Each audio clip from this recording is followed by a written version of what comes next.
Have you ever noticed that when someone is running from you, they somehow can't stop orbiting around your world?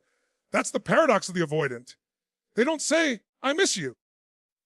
They don't show up with flowers at your door. They don't flood your phone with calls. No, their game is different. They disappear. They pull away. They create space. And you're left thinking, well, if they're gone, that means they don't care. But here's the shocking truth. Sometimes that silence is not rejection. It's actually their distorted version of attention. Think about it. An avoidant lives with a constant fear of being consumed, of losing themselves in intimacy. Closeness feels like danger to them, so their first instinct is retreat. But retreat is not the same as detachment.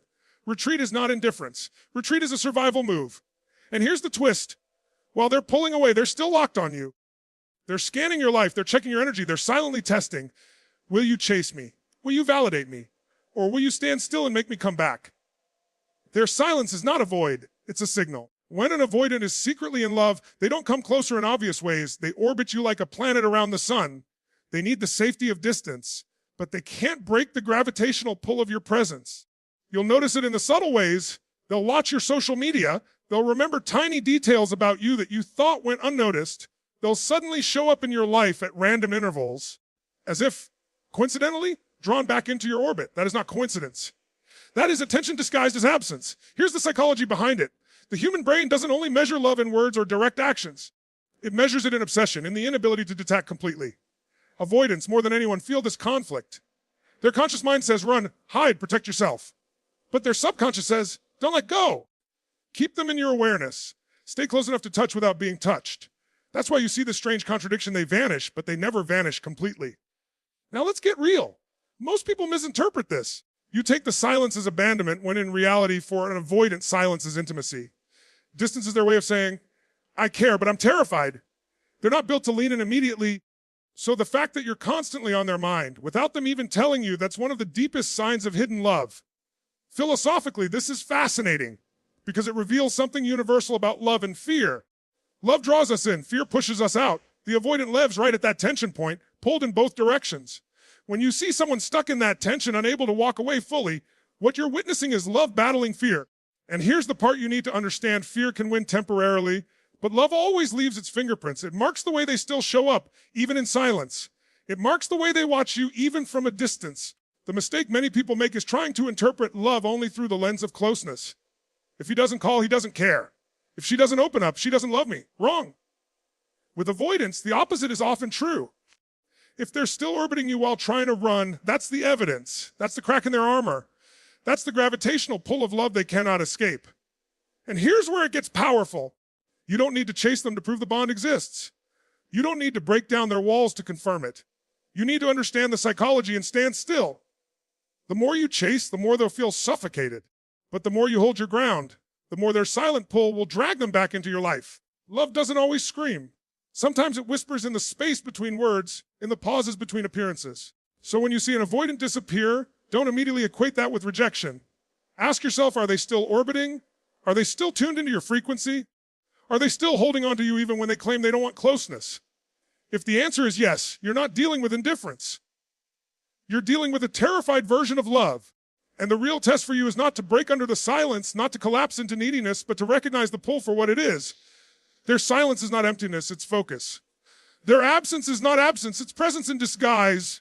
Remember this, when an avoidant keeps circling your world, even in silence, it's not because they've rejected you. It's because they've already chosen you, and that choice terrifies them. One of the most fascinating things about human beings is that we can't help but reflect the people we're emotionally tied to. It's unconscious. It happens in our body language, our tone of voice, even in the words we choose. Psychologists call this mirroring. Now here's the twist: avoidance. Those who seem cold, detached, and hyper-independent are some of the strongest accidental mirrors when they're secretly in love. Why? Because love breaks through the barriers they've built, even when they're trying to hide it. They don't want to reveal their emotions, so they put up a shield: distance, control, and self-protection. But love is stronger than the shield. It leaks through. And one of the clearest leaks is when they unconsciously begin to mirror the person they're attached to. Pay close attention to this. You say something a certain way, and weeks later, they use the same phrase. You have a small habit. Maybe you drink your coffee a certain way. Maybe you laugh at certain moments. And suddenly, they're doing it too. They might even adopt your posture, your rhythm, your subtle quirks. They'll swear it's just coincidence, but it's not. It's resonance. It's their subconscious aligning with you because inside their emotions are already aligned. Here's the psychological depth behind it. Mirroring is the brain's way of bonding. It's an ancient survival mechanism. From infancy, we learn who we are by mirroring our parents. It's how trust is built. It's how connection is secured.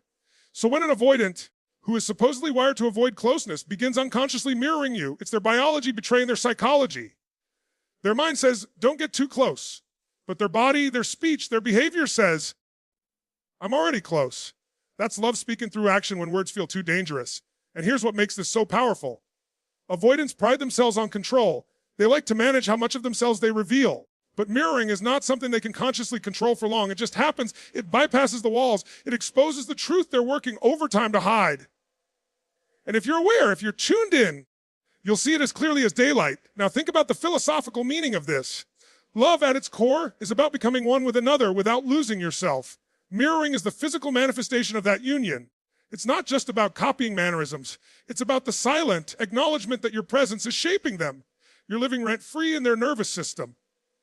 That's not indifference. That's attachment. That's influence. That's love breaking through fear. But let's flip the perspective for a second. Many of you, when you see this, you downplay it. You think, oh, it's just coincidence. He picked up that word from someone else.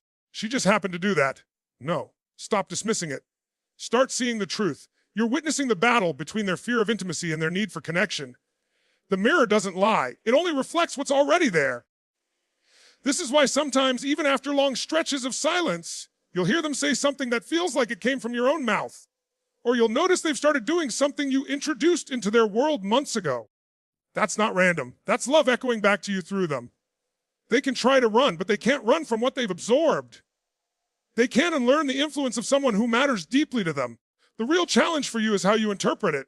If you see mirroring as just a cute coincidence, you'll miss the message. But if you recognize it as their shield becoming their mirror, you'll see what's really happening. Their defenses are cracking. They're letting your essence shape them. And whether they say it or not, that's love at its rawest form. So don't chase the words. Don't demand confessions. Don't force them into declarations they're not ready for. Watch the reflection. Because their actions, their language, their unconscious shifts, those are the confessions they don't even realize they're making. And here's the truth you need to remember. Love is not always announced. Sometimes it's absorbed. Sometimes it shows up not in what they tell you, but in who they're slowly becoming because of you. And when an avoidance starts to mirror you, it's no longer just about fear. It's about the inevitability of connection. They are fighting it, but their own behavior betrays the battle. So if you're wondering whether that avoidant in your life secretly loves you, stop waiting for the big declaration. Start watching the small reflections, because those reflections will tell you the story they're too scared to put into words. Avoidants pride themselves on independence. To them, freedom isn't just a lifestyle, it's survival. They've built their whole identity around the belief that they don't need anyone, that relying on another person equals weakness. And here's the thing, you'll see them fight tooth and nail to defend this image. They'll tell you they need space, they'll insist on alone time, they'll set rules and boundaries that seem like stone walls. But when an avoidant is secretly in love, something extraordinary happens. Those walls start to bend. The very rules they swore by begin to break. Think about it. If independence is their oxygen, then love becomes the force that makes them hold their breath. Suddenly, they're checking in on you when they'd normally stay silent. They're considering your needs when they'd usually put themselves first. They're making compromises, however small, that go against the very fiber of their self-protective nature. That's not weakness. That's not inconsistency. That's transformation. That's what love does when it cracks the armor. The psychology here runs deep. Avoidants grew up believing closeness equals danger. Because somewhere in their history, vulnerability led to disappointment, rejection, or even abandonment. So they built a fortress of independence, and inside that fortress, they feel safe. But love, real love, doesn't let that fortress stay untouched. It presses against the walls. It demands that they risk what they've sworn to protect. And the moment they break their own rules, even in tiny ways, you're seeing the most authentic evidence of hidden love you'll ever find. Watch closely. The avoidant who once said, I don't do relationships, suddenly makes time for you. The one who said, I need my weekends alone, suddenly spends one with you without complaint. The one who insisted, I don't text much, starts replying faster than they ever have. These are not small shifts. These are cracks in the foundation of their entire belief system. And people don't make those shifts for just anyone. They make them for the one person who has disrupted their inner logic, someone they secretly love. Philosophically, this is one of the deepest truths about human nature. Love makes us inconsistent. Love makes us violate our own rules. If someone's behavior never bends, never adjusts, never compromises, then you know they're operating purely on self-preservation. But if you notice flexibility where there once was rigidity, you are witnessing a heart that is fighting its own programming. That's the difference between surface attraction and deep attachment. Now, here's the danger. Too many people miss this because they're looking for grand gestures. They want the avoidant to suddenly become a hopeless romantic, to throw away all their defenses in one sweeping moment. That's not how it works. The avoidant's love reveals itself in micro breaks of independence, in subtle but undeniable shifts. And if you're not paying attention, you'll dismiss it as nothing. But it's everything. Because for someone who has built their life on control, the slightest deviation is monumental. And here's the raw truth. You can't force the shift. You can't demand that they break their rules for you. That only drives them deeper into the fortress. But if you hold steady, if you allow them the space to make those shifts voluntarily, their own love will push them out of hiding. And when they choose to bend, when they willingly step out of their own comfort zone, it's because their feelings have reached a point where fear no longer has full control. Think about how radical that is. The person who has built an entire identity on, I don't need anyone, suddenly needing to know you're okay. The person who lives for freedom suddenly choosing connection. The person who said they'll never compromise suddenly bending because you matter. That's not small. That's seismic. That's love rewriting their inner script. And this is where you, the one on the receiving end, need to shift your perspective. Stop asking, why can't they just love me openly? Start asking, what rules have they already broken for me? Because those broken rules are louder than 1,000 love declarations. Those are the invisible sacrifices, the hidden confessions. That's where their heart speaks the loudest, through the choices that contradict their own identity. So when you see an avoidant bend their rules, don't overlook it. Don't dismiss it. Don't pressure them for more. Recognize it for what it is: love powerful enough to override fear. Love strong enough to make them betray their own defense system. Love undeniable enough to make independence suddenly feel less important than connection. One of the greatest illusions people have about avoidance is that they're in total control of their emotions. They look calm, detached, sometimes even cold. They seem unaffected. They build this image of being unshakable, untouchable, immune to emotional storms. But that's a mask. And the truth about masks is this: eventually they slip. And when they slip, what comes out is not weakness. It's the evidence of a heart that's been trying too hard to hide its own love.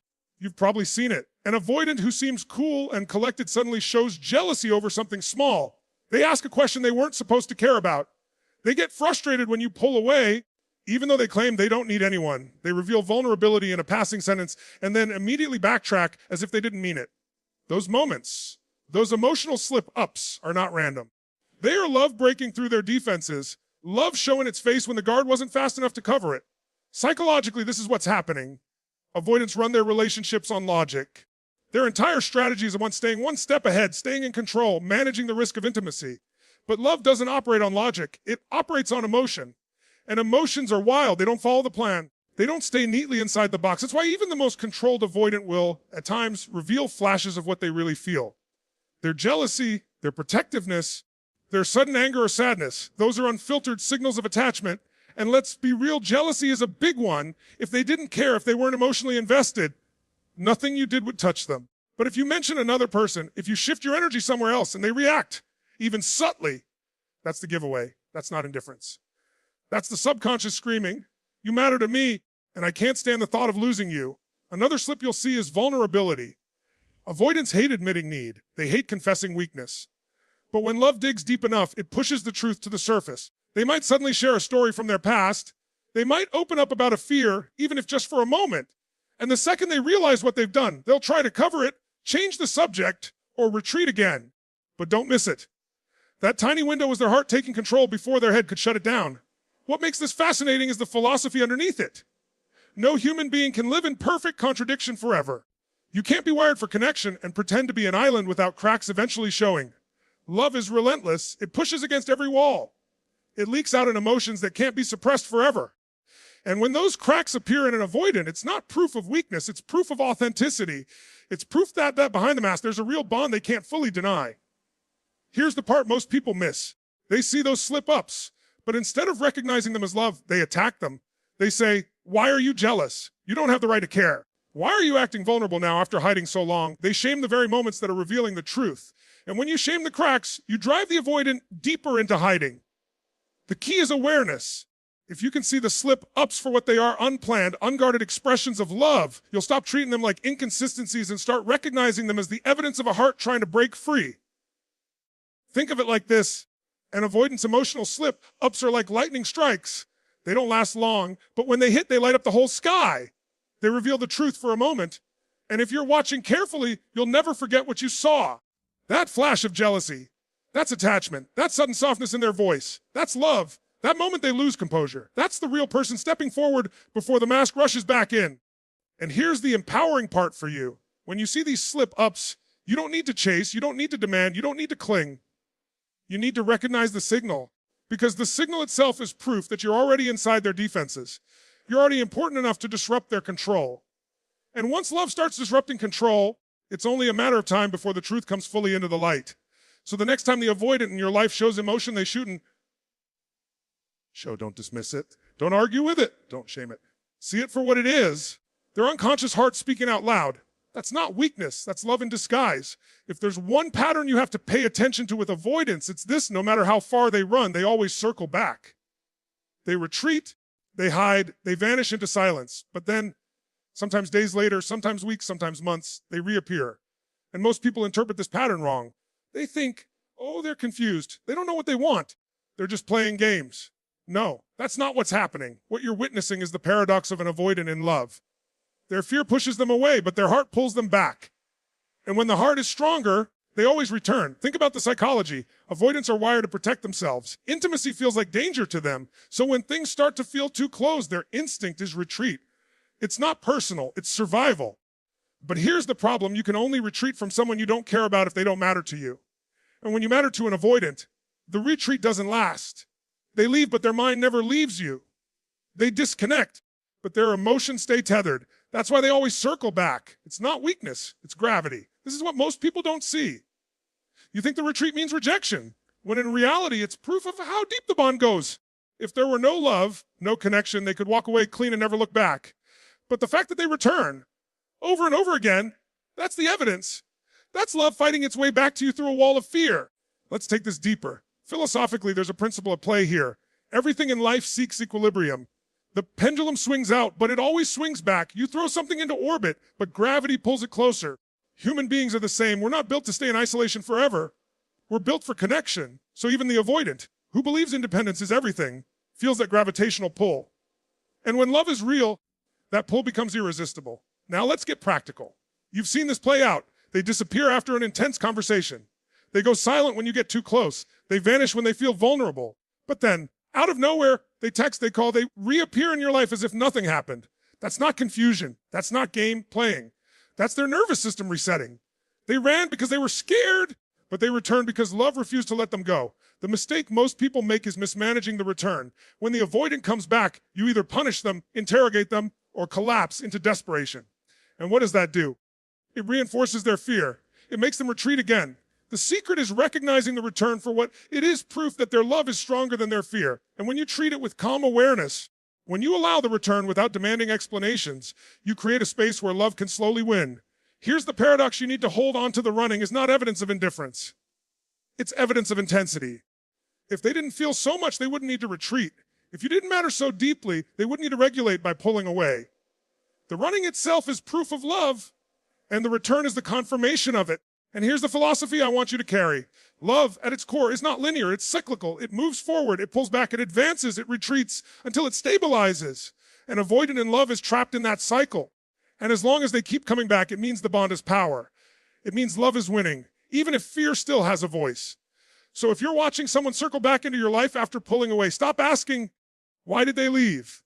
Start asking, why couldn't they stay gone? Because the answer to that question reveals everything.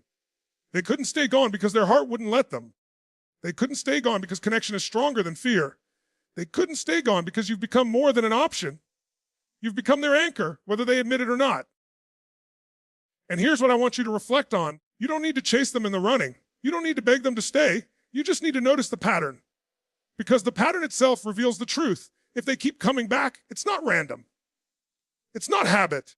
It's love. Messy, terrified, unspoken love, but love all the same. When you reach the final layer of an avoidance behavior, you start to see something extraordinary: the small cracks in their carefully constructed walls. And it's in those cracks, those subtle moments when they reveal something raw, something vulnerable, that you catch the undeniable evidence that they are not just interested in you, they are in love with you. The irony is that an avoidant will often try to hide love more fiercely than they hide indifference. Indifference is easy. Vulnerability is terrifying. Love for them is like standing naked in a storm, completely exposed, no armor, no control. And so if you want to truly understand whether an avoidant is secretly in love with you, you have to look for the moments when their guard slips, even if only for a second. Think about it. An avoidant's entire strategy is built on control. They control distance. They control interaction. They control how much of themselves they reveal. Love disrupts all of that. It invades. It overwhelms. It pulls them into a place where their normal strategies don't work anymore. That's why the most revealing sign of an avoidant's love is not something loud or obvious. It's in the tiny contradictions. The text they send at 2 a.m. when they thought you wouldn't reply. The way they remember some small, insignificant detail about your life that you didn't even remember telling them. The hesitation in their voice when they want to tell you something but stop short, afraid they've already said too much. These moments are powerful because they represent a collapse in their defenses. And love, by its very nature, forces collapse. When someone avoids attachment, it's usually because they've internalized the belief that closeness equals danger. So when you start to notice them leaning in, emotionally, mentally, even physically, that's not random. That's love rewriting their script. And here's the paradox: the more they love you, the more they may try to hide it. But their humanity betrays them. Their need for connection leaks through the cracks in the form of vulnerability. I want you to picture this. Imagine an avoidant who has trained themselves never to cry in front of anyone. They pride themselves on being composed, impenetrable. Then one day they're talking to you, and something in the conversation, maybe the way you looked at them, maybe the gentleness in your tone, stirs something too deep for them to suppress. And suddenly their eyes well up. They quickly look away, maybe even change the subject, but the damage is done. You saw behind the mask. That's love. Not the Hollywood version, not the loud declarations, the kind of love that terrifies them because it strips them of control. Now, here's the deeper truth. When avoidants reveal vulnerability, they're not just showing love, they're surrendering to it. And surrender for them is monumental, because to surrender is to risk. It's to put their carefully guarded heart into the hands of another human being, hoping it won't be crushed. That's why these moments are so sacred. They are not accidents, they are milestones. And if you miss them, if you dismiss them as nothing, you might miss the very proof you've been searching for. But let's go even deeper. Vulnerability is not only expressed in tears or words, it shows up in risk-taking. An avoidant may suddenly decide to do something for you that goes completely against their self-preservation instinct. They may open up about their past, share a secret, or express fear about losing you. Why? Because love demands honesty. And honesty, for someone who thrives on hiding, is the greatest act of bravery they can offer. The truth is, love doesn't live in the grand gestures. It lives in the tremors. The quiver in their voice when they say your name.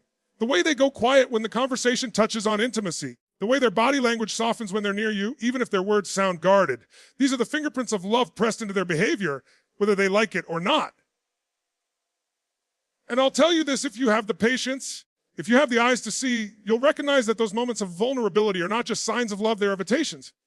Invitations for you to meet them where they are without judgment, without forcing, but with understanding. Because love, especially with an avoidant, is not about prying the walls open. It's about being steady enough, safe enough, that they willingly open the door themselves. So when you see those cracks, when you hear the slip of vulnerability, don't overlook it. Don't brush it aside. Recognize it for what it is: a confession without words, a declaration without a speech. That is how an avoidant loves, secretly, reluctantly, but undeniably. And the final thought I'll leave you with is this: love is not measured by the ease with which someone expresses it. It's measured by the courage it takes for them to do so. For an avoidant, every moment of vulnerability is an act of courage. If you can see that, if you can honor that, then you'll understand that what they're offering you is not just affection, it's their heart stripped bare of its armor. And that, my friends, is the purest form of love you will ever encounter.